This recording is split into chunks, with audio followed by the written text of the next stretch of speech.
Morning সবাইকে স্নিগ্ধাস লাইফস্টাইলে অনেক অনেক ভালোবাসা অনেক অনেক স্বাগত জানিয়ে একটা নতুন ব্লগ নিয়ে তোমাদের সামনে ফিরে এলাম।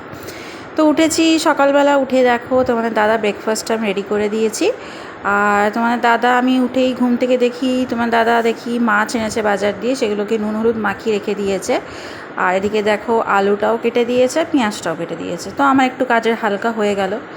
তো তোমরা হয়তো ভাবতেই পারো বর সব কাজ করে দিচ্ছে আর আমি বসে বসে ঘুমাচ্ছি। সেটা নয়, এমনিতে রাত্রিরে প্রত্যেক দিন রাত্রিরে আমার প্রায় ঘুমোতে ঘুমোতে 3টে বেজে যায়। জানো, ছোটো বাচ্চা, মানে অনেকবার ওঠে, ওকে দুধ খাওয়ানো মানে জন্য উঠতে হয় আর কি। তো তারপরে আর সকাল সকাল উঠতেই পারি না, চেষ্টা করি ওঠার, কিন্তু একদমই ঘুম ভাঙে না। তো এদিকে দেখো তোমার দাদা তো অফিস বেরিয়ে গেছে, আর আমি এদিকে ছেলের ব্রেকফাস্টটা রেডি করছি। ছেলে বললো ডিম পাউরুটি টোস্ট খাবে, আর ছেলেকে দিয়ে একটু ঘরের চিনিটা বাড়ন্ত হয়ে গেছিলো, চিনি আনালাম, একটা গরম মশলার প্যাকেট আনালাম। আর আমি দেখো লাচ্চা সিমই খাবো আর কি। আর ছেলের ব্রেকফাস্টটাও রেডি করে নিয়েছি। মানে আজকে আমার এত শরীরটা খারাপ লাগছিলো, আর এত এই মানে গরম, মানে ধারণার বাইরে। তো ছেলেকে খাইয়ে দাইয়ে রেডি করে চান টান করি একদম আমি ওকে টিউশনে পাঠিয়ে দিয়েছি। ও 11:30 থেকে 11টার মধ্যে টিউশনে চলে যায়। টিউশনে মানে এক দফা কাজ আর কি আমার শেষ। তো এদিকে দেখো আমার ভাতটাও কমপ্লিট হয়ে গেছে। আমি সব আজকে কী করেছি বলতো, মশলাপাতিগুলো না সব এক জায়গায় রেখে দিয়েছি, তাতে আমার নিতেও সুবিধা হয়। তো মাছটা দেখো আমি ভেজে নিচ্ছি। গুড মর্নিং সবাইকে, স্নিগ্ধাস লাইফস্টাইলে অনেক অনেক ভালোবাসা জানিয়ে অনেক অনেক স্বাগত জানিয়ে একটা নতুন ব্লগ নিয়ে তোমাদের সামনে আবার ফিরে এলাম। তো উঠেছি প্রায় তখন 8:30। তো উঠে তো দেখি তোমার দাদা অ্যাজ ইউজুয়াল সব কিছু গরম টরম করে নিয়েছে। ইভেন ছেলের জলটাও গরম করে দিয়েছিল, বোতলটাও স্টেরিলাইজ করে দিয়েছিল। তো আমি গতকালকে রাত্রে অনেক রাত্রে শুয়েছি, মানে খালি থেকে থেকে ছেলে উঠে যাচ্ছিলো। তো এই জন্য বুঝতেই পারছো অনেক রাত্রে শোয়া হয় আর কি। তো একদম সকালে করে না ঘুম ভাঙতে চায় না, তাই ভাবি যে আর কদিন বাদ ছেলের আয়নের স্কুল খুলে যাবে, তখন কী করে উঠবো। তখন তো 6:30 থেকে 7টার মধ্যে উঠতেই হবে, কিছু করার নেই। যত রাত্রেই শুই না কেন, ছেলেকে তো স্কুলে পাঠাতে হবে। তো নানান কাজ সেরেছি, ব্রেকফাস্ট করা হয়ে গেছে, ছেলেকে চান করিয়ে দিয়েছি, আয়নকে পড়তে টিউশনে দিয়ে এলাম, আর গোলুকে আমি ঘুম পাড়িয়ে দিয়েছি। এদিকে দেখো আমি রান্নাটাও বসিয়ে দিয়েছি, এদিকে মাছটা ভাজতে বসিয়ে দিয়েছি। এই দেখো মাছ ভাজা হচ্ছে, গ্যাসটা বন্ধ করে দিলাম, কথা বলিনি তারপরে। তো এত গরম লাগছে না কি বলবো, মানে কি প্রচণ্ড গরম লাগছে। এই যে দুদিন বৃষ্টি হলো সেই গরম, মানে আর পারছি না। রান্নাঘরে যে কি করে থাকছি আমি জানি। মুখ চোখের অবস্থা দেখো, পুরো মনে হচ্ছে কি মানে রুগী মনে হচ্ছে আমাকে দেখে। প্রচণ্ড গরম লাগছে।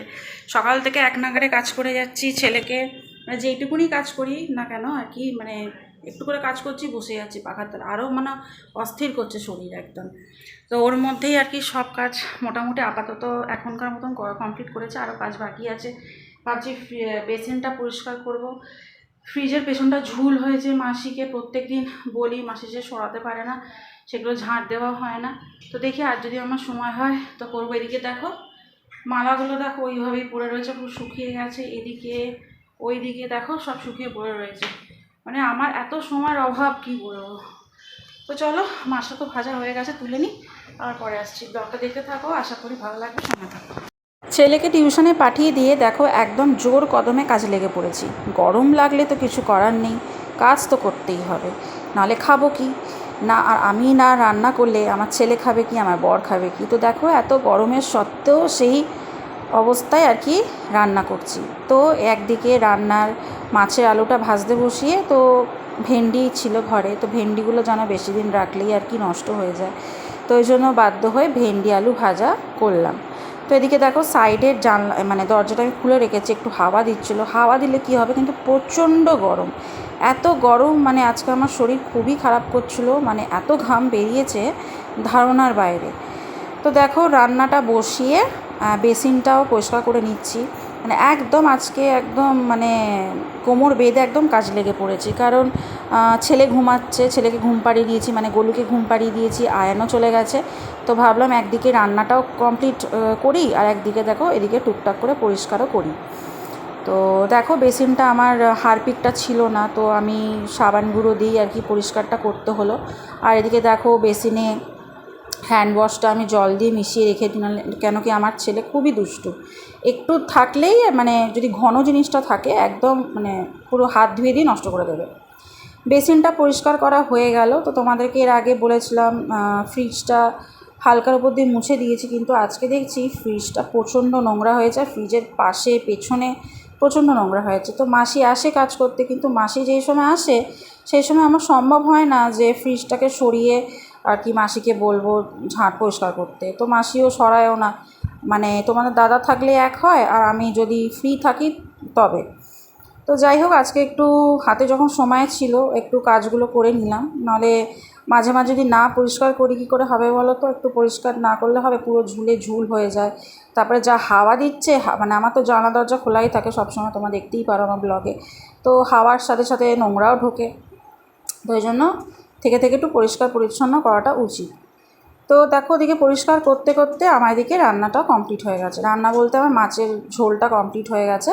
তো এবার আমি ভেন্ডিটা বসাবো, ভেন্ডি আলু ভাজাটা। আমার ছেলে আবার ভেন্ডি আলু ভাজা খেতে কিন্তু খুব ভালোবাসে, মানে ও শুধু না আমারও ভালো লাগে। মানে আমি প্রত্যেক দিন আমার ব্লগে দেখতে পারো যে আমি একটা মানে যদি মাছ করি বা মাংস করি সাইডে কিন্তু একটা ভাজাভুজি করি, নাহলে আমারও খাওয়া হয় না, আমার ছেলেরও খাওয়া হয় না। নয় আলু ভাজা ওর লাগে, আমারও লাগে কিছু না কিছু, নয় পটল ভাজা।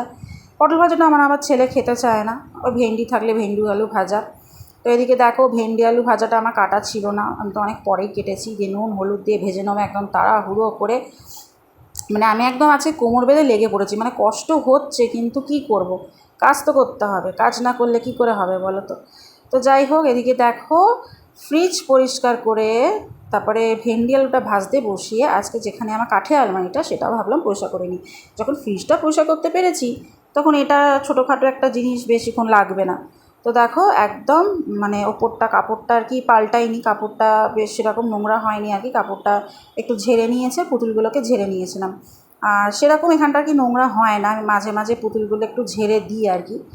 আর কি বলো তো, এই পুতুলটা আমার তোমার একটা পুতুল দেখতে পারবে পিঙ্ক কালারে, ওটা আমার আয়ানের মুখে ভাতের সময়ও পেয়েছিল, তো তখন থেকেই চলছে। অনেকবার ধুয়েওছি যখন পুরনো বাড়িতে ছিলাম, আমার জায়ের মেয়ে ধুয়ে দিত। তো এখন আর সেরকম নিজের সময় হয় না, তোমরা দেখতেই পারো আমার সময়ের প্রচণ্ড অভাব। তো দেখো ওদিকে সব পরিষ্কার টরিষ্কার করে রান্নাঘরে চলে এসেছি, ভেন্ডি আলু ভাজাটা প্রায় শেষের দিকে। তো ভাবলাম যেখানে যেই জায়গাটাতে আমি খুন্তি হাতা চামচ টামচ রাখি সেই জায়গাটা তো ধুয়ে নিই, মানে নিচোটা না পুরো একদম কেরকম কালো কালো নোংরা বেরোয়। তো এগুলো বেশি দিন আর কি রাখলে যদি অন্যরকম একটা জার্মস ক্রিয়েট হয়, তো ওই জন্য আমি এগুলোকে ভালো করে দেখো পরিষ্কার করে নিচ্ছি। তো আমি এখন দেখো ভিম লিকুইডটা ভালো করে আর কি গুলে নিয়েছি, গুলে একদম পুরো চিটে পড়ে গেছিলো এগুলোতে। আর চিটে পড়বে না কেন বলতো, রান্নাঘরে যে কোনো জিনিস বেশি দিন থাকলে না পরিষ্কার করলে কিন্তু চিটে পড়বেই। তো ওই জন্য এগুলোকে আমাকে বাধ্য হয়ে মাঝে মধ্যেই করতে হয়। কিন্তু এবারে কি হয়েছে বলো তো, একটু মানে অনেক দিন বাদই আর কি পরিষ্কারটা করলাম।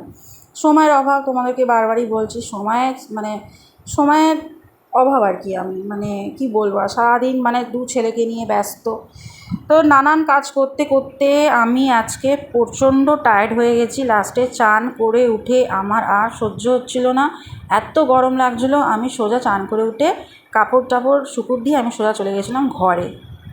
মানে এত গরম, তোমরা দেখতে পাচ্ছ সেরকম রোদ নেই, হাওয়া দিচ্ছে প্রচণ্ড, ওই হাওয়াতে কিন্তু অনেক জামা কাপড়ও শুকিয়ে যাচ্ছে, কিন্তু হিউমিডিটি এত গরম মানে ধারণার বাইরে, মানে প্রচণ্ড গরম আর কি।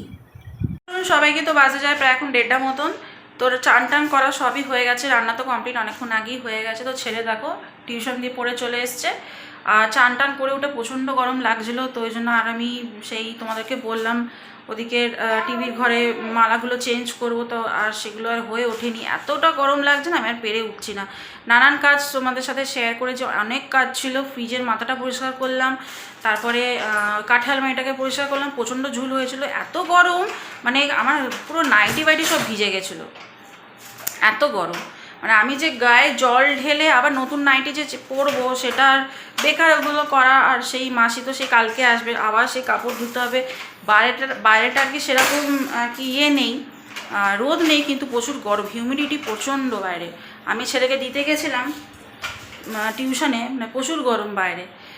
তো গোলুকে আমি দুধ খাইয়ে দিয়েছি, আর এদিকে এই যে আয়নকে দেখো কি করছে, দেখো এর পেছনে চিল্লিয়ে চিল্লিয়ে আমার সারাটা দিন চলে যাচ্ছে। মানে কি বলবো, মানে কিভাবে যে দুটো ছেলেকে আমি হ্যান্ডেল করি সারাদিন যতক্ষণ না তোমার দাদা আসছে, সে আমি একমাত্র জানি। তো চলো ওকে খাইয়ে দিই, খাইয়ে ওকে তারপরে আমি খাবো, দিয়ে একটু শোবো। দেখি বিকালে শরীরটাও ভালো লাগছে না, মানে এত গরম না, এত ঘাম ঝরছে, একটুতে মাথা ব্যথা ঘুরে যাচ্ছে, ভালো লাগছে না। তো চলো আমি ওকে খাইয়ে দিই, চলো পরে এখন প্রায় 5:30টার মতন। তো দুপুরে একটু ঘুমিয়ে গেছিলাম আজকে আয়ানকে আমি একদম মানে জোর করে ঘুম পাড়িয়েছি, তাও 1-1.5 ঘন্টা মতন ঘুমিয়েছে। তো উঠে পড়েছি, তো দু ছেলেই উঠে গেছে, টিভি দেখছে, আর ছোটো ছেলেও সোফা করেই রয়েছে। তো আমার নিজের একটু চাউমিন খেতে ইচ্ছা করছে, তো এমনি সবজি তো কিছু নেই, আলু আর পেঁয়াজ ডিম দিয়ে করছি, লঙ্কা চিড়ে দিয়ে।